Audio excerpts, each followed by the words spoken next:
As pessoas estão cada vez mais conscientes da necessidade do acompanhamento psicológico, principalmente em momentos difíceis ou de uma mudança muito grande na sua vida.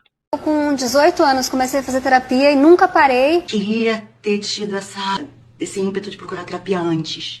Faço terapia. Faço terapia. Faz terapia, Ivete? Faço terapia. Olha, eu faço terapia desde os meus 15 anos de idade. E eu tenho trabalhado isso, né, fazendo terapia para melhorando a cada dia. Eu ia procurar, né, um psicólogo para mim. Agora que eu faço, né, eu tô muito feliz de estar fazendo. Sinto 100% com mente aí aliviada, né. Mas ao mesmo tempo que essa conscientização tem crescido cada vez mais, também é comum encontrarmos pessoas relatando experiências ruins com o psicólogo e não de fato tendo evoluções e desenvolvimento que é esperado no processo de psicoterapia. E isso pode acontecer por diversos motivos, mas antes de tudo é importante se certificar que essa experiência terapêutica que você teve, que não foi muito agradável, foi de fato com um psicólogo. Pelo fato da psicologia ser uma ciência nova e a sua aplicação ainda ser um pouco mistério para as pessoas que, sinceramente, não têm nenhuma obrigação de saber o que é científico, quais são as atualizações dentro da área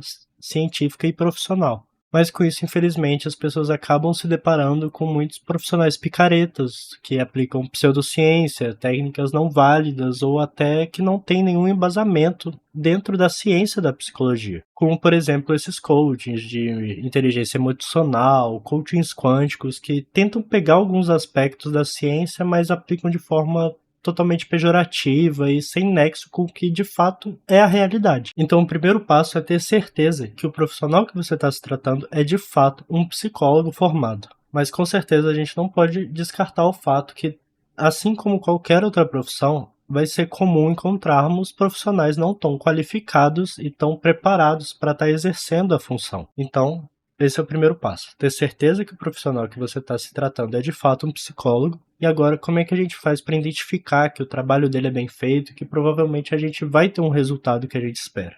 O primeiro ponto a ser observado é a postura ética e profissional desse terapeuta, onde ele tem o trabalho de garantir o sigilo desse processo, manter os limites da relação dentro do campo profissional psicológico, não ultrapassando essa barreira. Ele não vai estar julgando as coisas que você traz na terapia, não vai ficar dando dicas prontas e também não vai usar o momento para estar falando de si e dos seus problemas, já que é um momento para estar se tratando e se escutando o que o cliente, o que o terapeutizando traz. O segundo ponto é a prática de uma escuta ativa e da empatia, onde ele demonstra um interesse genuíno e faz perguntas que te fazem refletir sobre os dilemas que estão acontecendo no seu dia a dia, sem estar minimizando ou dramatizando o que você sente. E além disso, você deve estar se sentindo ouvida, respeitada e validada pelo que você traz. O terceiro ponto é clareza e propósito no processo, onde desde o início o psicólogo deve deixar claro como é a sua metodologia, como ele trabalha, o que ele pode oferecer nesse tratamento, o que o cliente espera, e não fica só empurrando sessão após sessão e esperando passivamente as coisas mudarem, já que essa postura não deve ser adotada nem pelo cliente nem pelo terapeutizando. Quarto ponto é ter uma base teórica consistente, onde um bom psicólogo também vai ter uma base científica muito sólida,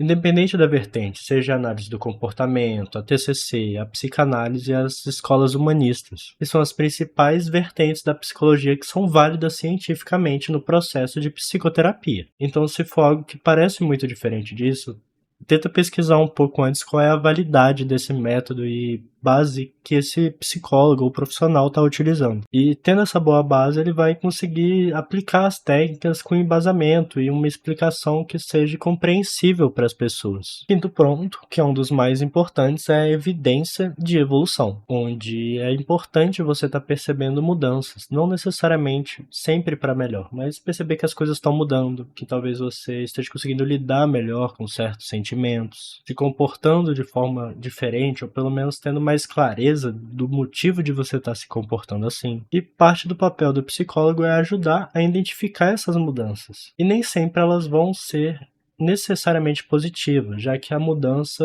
demora um tempo para se adaptar e ver qual vai ser a reação para essas mudanças. Porque às vezes parte do processo gera algum tipo de desgaste, algum tipo de sofrimento. Mas isso não quer dizer que ele é desnecessário, que a gente não precisa mudar para se adaptar melhor ao meio que a gente está vivendo. E o sexto tópico é observar como está a sua relação com esse profissional, Como eu disse, é muito importante ele ter esse conhecimento técnico, essa base teórica, mas é importante ver como você também está se sentindo, já que essa relação é extremamente importante para esse processo. Então, percebe como você está se portando, se você consegue ser franco, direto, se abrir de verdade com esse profissional para tratar os seus problemas de fato. E isso, querendo ou não, é um pouco mais pessoal e não é exatamente sobre a qualidade do profissional. Mas um exemplo legal para a gente pensar nisso é como se fosse um técnico de futebol, que muitas vezes tem muito sucesso com um time, mas com o outro não consegue ter o mesmo resultado.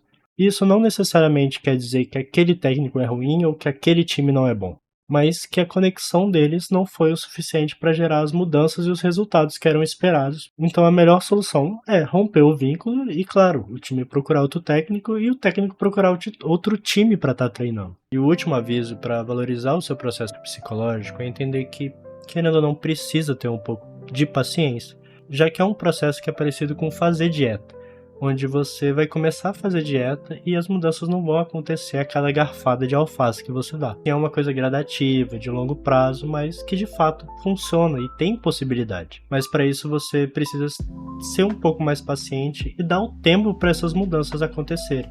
E assim conseguir se alinhar com uma vida que faz de fato sentido para você através do uso da psicoterapia de verdade.